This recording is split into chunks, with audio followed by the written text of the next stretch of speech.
Hi guys, आज की जो रिपोर्टेड स्पीच की वर्कशीट है वो मैं डेडिकेट कर रही हूँ चेस्टा मैंडियन को, जो कि 9th क्लास में हैं। और उन्होंने मुझे व्हाट्सएप मैसेज करके बोला कि मैम और वीडियोस जो है वो डालिए रिपोर्टेड स्पीच के ऊपर। मैं ऑलरेडी वैसे सोच रही थी कि मैं कुछ वीडियोस और डालूँ रिपोर्टेड स्पीच पे, बट उनके व्हाट्सएप मैसेज ने जो है ना मुझे और भी ज़्यादा वो कर दिया कि मैं जल्दी जल्दी ये वाला काम कर ही दूँ। तो मैंने सोचा चलो 13 वर्कशीट्स ऑलरेडी मेरी आ चुकी हैं इस चैनल के ऊपर, आप सबको पता है जिन्होंने मेरी सारी वीडियोस देखी हैं। अगर आपने नहीं देखी है रिपोर्टेड स्पीच की वो वाली वीडियोस, तो आप जो मेरे चैनल की प्लेलिस्ट में जाकर देख सकते हैं। सारी वर्कशीट्स वहां पर आपको मिल जाएंगी 1 से लेकर 13 तक। 14 आज की हो गई। मैंने बहुत ही बेसिक तरीके से स्टार्ट किया, बहुत ही स्क्रैच से स्टार्ट करके आपको यहाँ तक लेके आई हूँ। जो मेरी वीडियोस ऑलरेडी देख रहे हैं उन्होंने मुझे कमेंट करके, मुझे व्हाट्सएप मैसेजेस करके, जो सब्सक्राइबर्स जो मेरे साथ कई जो हैं वो स्टार्टिंग से जुड़े हुए हैं, जो मैं टेस्ट भेजती हूँ वो करके भेजते हैं, तो व्हाट्सएप से वो मेरे साथ जुड़े हुए हैं, तो व्हाट्सएप पे भी मैसेज मुझे कई बार कर देते हैं। तो चलिए स्टार्ट करते हैं आज की वर्कशीट नंबर 14 रिपोर्टेड स्पीच की। पहले मैं ऐसे करती हूँ क्योंकि रूल्स आपको ऑलरेडी पता है, सारे सेंटेंसेस एक बार रीड कर देती हूँ और आप जो है ना ट्राई करो और पॉज कर लेना वीडियो को, एक नोटबुक के ऊपर लिख लो इन सब सेंटेंसेस को, खुद करने की ट्राई करो और फिर दोबारा से इस वीडियो पे आ जाना देखने के लिए कि आपने ठीक से ये करे या नहीं करे। ठीक है, तो चलिए स्टार्ट करते हैं। फर्स्ट सेंटेंस ये है, my brother said to me can I help you in this work. Second है, Rajat said to his friend, was I of some help? Third, the shopkeeper said to Sarah, did you see the new curtains? Next, the teacher said to Rajat, could you finish your work in time? Fifth sentence है, Rajat said to the teacher, may I go now? अब ये 5 sentences यहाँ पर हैं। ये कौन से sentences है आप सबको पता चल गया होगा। एक तो क्वेश्चन फॉर्म्स वाले सेंटेंसेस है, क्वेश्चंस हैं, और कैसे क्वेश्चंस हैं, विदाउट WH फॉर्म। मैंने आपको बहुत पिछली वाली वीडियोस में बता दिया हुआ है कि 2 तरह के क्वेश्चंस आते हैं रिपोर्टेड स्पीच में, एक तो WH फॉर्म वाले और एक विदाउट WH फॉर्म वाले। WH फॉर्म के ऊपर मैंने आपको 2 वीडियोस ऑलरेडी दे दी हैं, और विदाउट WH फॉर्म वाले क्वेश्चंस के ऊपर एक वीडियो ऑलरेडी आ चुकी है जो कि थी प्रैक्टिस वर्कशीट 13, और आज प्रैक्टिस वर्कशीट 14 जो है वो भी WH क्वेश्चंस के बिना है, मतलब क्वेश्चंस वाली है लेकिन WH वाले क्वेश्चंस नहीं हैं। जिन्होंने पहले वाली सारी वीडियोस देखी है उनको पता है कि मैं क्या बात कर रही हूँ। नहीं देखी है वीडियोस, प्लेलिस्ट में जाके स्क्रैच से स्टार्टिंग से आप सीख सकते हो कि रिपोर्टेड स्पीच कैसे होती है और कैसे की जाती है। फर्स्ट सेंटेंस है, my brother said to me can I help you in this work. तो इसका क्या होगा, माई ब्रदर आस्क्ड मी। ये तो आप सबको पता है ना, और ये भी अब पता है कि जब WH फॉर्म के बिना वाला क्वेश्चन होता है तो क्या लगता है, इफ लगता है। इसमें वेदर भी लग जाता है, आप इफ की बजाय ना वेदर भी लिख सकते हो, WHETHER। बट मैं इसलिए नहीं बोलती कि जब हमारा इफ से काम चलता है तो इतना बड़ा वर्ड क्यों लिखना आपने, है ना। और उससे मैंने ये भी देखा है कि मेरे बहुत सारे स्टूडेंट्स जो है ना वेदर के स्पेलिंग्स रॉन्ग लिख देते हैं।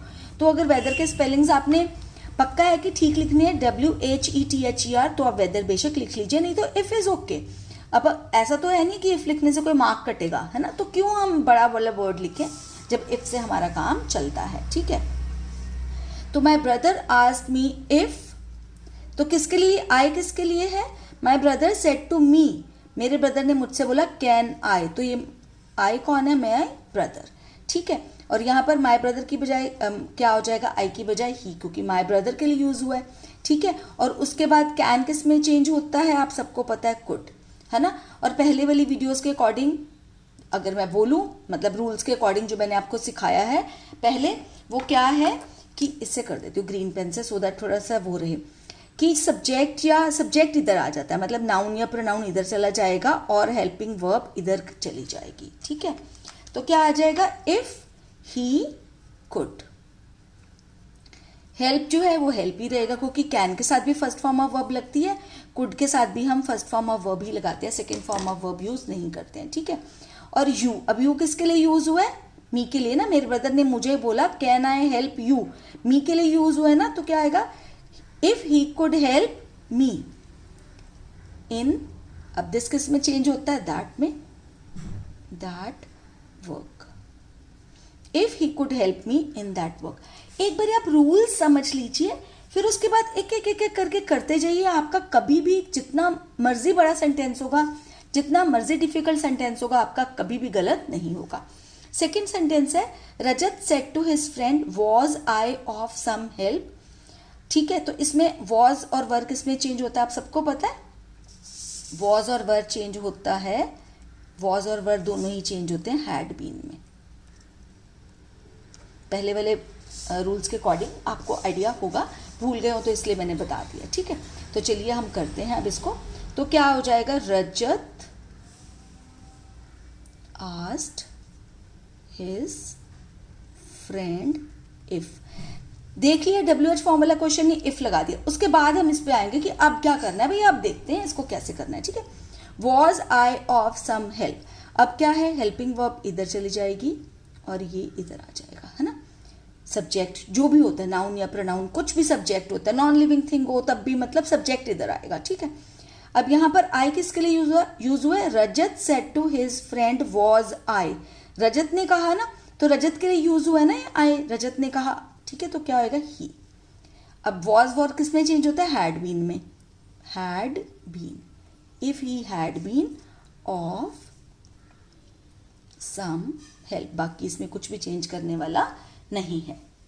आई होप ये क्लियर है। नेक्स्ट पे चलते हैं। द शॉपकीपर सेड टू सारा, तो क्या हो जाएगा, द शॉपकीपर आस्क्ड सारा इफ। ठीक है, WH फॉर्म वाला क्वेश्चन ही इफ आ जाएगा।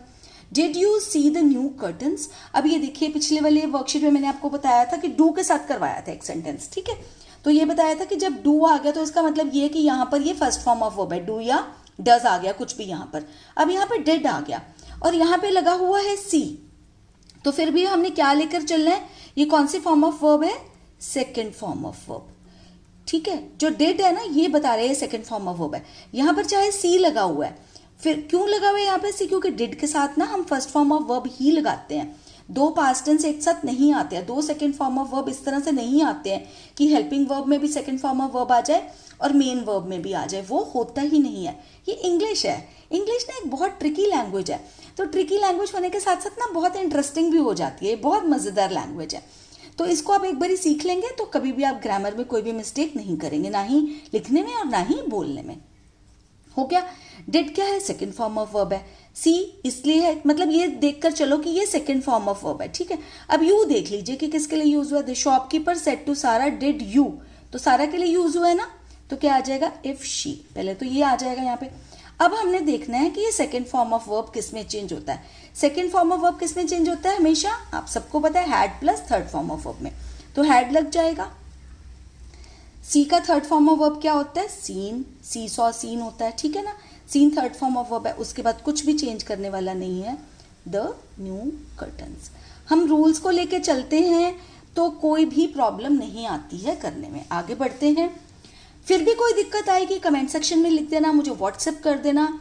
मैं आपको बता रही हूँ, जैसे कि मैंने सोचा था कि ये वाली वीडियोस ना मैं 2-4 दिन के बाद डालूंगी, लेकिन जैसे ही मुझे चेस्टा का मैसेज आया कि मैम आप और वीडियोस प्लीज़ डाल दीजिए डायरेक्ट एंड इनडायरेक्ट स्पीच में, और वो 9th क्लास में है, तो मुझे लगा कि पहले ही मैं ये काम कर दूं। कल की वीडियो में भी मैंने आपको बताया था कि अगर मेरे इस काम से एक भी मेरे व्यूअर को फ़ायदा होता है, मेरे एक भी सब्सक्राइबर को फ़ायदा होता है, तो I will be the happiest person. चलो बाकी तो हो ही रहा है सबको फ़ायदा, लेकिन मुझे अगर ये पता चलता है कि मेरे आज के काम से किसी एक सब्सक्राइबर को फ़ायदा होगा, तो वो मैं काम क्यों ना करूं। ठीक है ना, 28 साल तक मैंने एज अ टीचर काम किया। I have been a teacher for 28 years in various schools. In KV I had been there for 23.5 years. So why shouldn't I work for the children, for the students? तो मुझे अच्छा लगता है। आप मुझे message कर दीजिए कमेंट में, आप सीरियसली बस एक बारी पढ़ाई करिए। बस मैं ये चाहती हूँ कि आप अच्छे से पढ़ लें। स्टूडेंट लाइफ पढ़ने के लिए होती है और खेलने के लिए होती है। पढ़िए भी अच्छे से, खेलिए भी अच्छे से, तो दोनों काम अच्छे से जब करेंगे तो बहुत अच्छे से आपका फिजिकल ग्रोथ भी होगी और मेंटल ग्रोथ भी होगी। तो चलिए आगे चलते हैं अगले सेंटेंस पे। The teacher said to Rajat, could you finish your work in time. तो क्या हो जाएगा, द टीचर, क्योंकि क्वेश्चन है सबको पता है कि आस्क्ड ही होता है ना। The teacher asked Rajat if. ठीक है, अब कुड है, कुड किस में चेंज होता है, किसी में नहीं, कैन कुड में चेंज होता है, कुड ही रहता है। The teacher said to Rajat, could you, teacher ने रजत को पूछा, तो ये रजत के लिए यूज हुआ है। तो क्या आएगा इफ ही, ठीक है, इसको इधर आना है तो could, if he could. Finish का फिनिश नहीं करेंगे क्योंकि कुड है यहाँ पर, तो फिनिश ही रहेगा। If he could finish, your किसके लिए यूज हुआ, रजत के लिए, तो हिज वर्क इन टाइम, ठीक है। चलो आगे चलते हैं। Rajat said to the teacher may I go now, Rajat asked the teacher if, ठीक है। मे है, मे किस में चेंज होता है, माइट में, है ना, और आई जो है वो मे इधर चला जाएगा और आई इधर आ जाएगा। ये आई किसके लिए यूज हुआ है, Rajat said to the teacher may आई, रजत ने पूछा ना मैम से आई, तो रजत के लिए यूज हुआ ना, तो क्या आ जाएगा ही, और मे किस में चेंज हो जाता है, माइट में। इफ ही माइट, अब मे के साथ भी फर्स्ट फॉर्म ऑफ वर्ब आती है, माइट के साथ भी फर्स्ट फॉर्म ऑफ वर्ब ही रहती है, ठीक है, तो गो का वेंट नहीं होगा। So if he might go, अब नाउ किस में चेंज होता है, देन में, मैंने आपको पहले वाली वीडियोस में बताया हुआ है, तो यहाँ पर हो जाएगा गो देन। आई होप ये वाली वीडियो आपको पसंद आई होगी, आपके काम आई होगी, आपके लिए यूजफुल रही होगी। अगर आपका आंसर हाँ में है, लाइक के बटन को प्रेस करके मुझे कमेंट सेक्शन में प्लीज़ बता दिया करो कि आपको ये वीडियो अच्छी लगी, ताकि इससे ना मैं भी मोटिवेटेड फील करती हूँ कि आपको अच्छी लगी ये वीडियो और मैं इस तरह की वीडियोस और बनाऊँ। क्योंकि मैंने स्टार्ट ही चैनल इसलिए किया क्योंकि छोटे बच्चे और बड़े बच्चों दोनों की हेल्प हो सके। आपने देखा है मेरे चैनल पर आपको रिपोर्टेड स्पीच भी मिल जाएगी और मेरे उस पर आपको चेंज द जेंडर भी मिल जाएगा, काइंड्स ऑफ सेंटेंसेस भी मिल जाएंगे और टेंसेस भी मिल जाएंगे, है ना। तो सारे बच्चों के लिए मैं चाहती हूँ कि सभी के लिए, छोटे या बड़े, या कोई अगर ऐसा इंसान है जो स्टूडेंट नहीं भी है फिर भी अपनी इंग्लिश इंप्रूव करना चाहता है, तो वो भी मेरी वीडियोस देखकर कर सकता है इंप्रूव। कमेंट सेक्शन में इसीलिए मैं चाहती हूँ कि आप ज़रूर लिखें अपने आपके व्यूज़ क्या हैं, है ना। और सब्सक्राइब तो कर ही लिया होगा आपने मेरे चैनल को, मुझे इसमें कोई भी डाउट नहीं है। पर अगर फिर भी कोई है जो रह गया जिसने सब्सक्राइब नहीं किया है, सब्सक्राइब के बटन को प्रेस करके बेल आइकन को प्रेस कर देना, ताकि मेरी लेटेस्ट वीडियोस की नोटिफिकेशंस आपको एकदम से पहुंच जाए और आप जो है ये मेरी वीडियोस देखकर इंटेलिजेंट बनते चले जाएं, और मेरे को भी अच्छा लगेगा, आपको भी अच्छा लगेगा। तो चलिए करते हैं आज की वीडियो यहीं पे एंड। जल्दी ही मिलूंगी एक नई वीडियो के साथ, तब तक के लिए टेक केयर ऑफ़ योरसेल्व्स।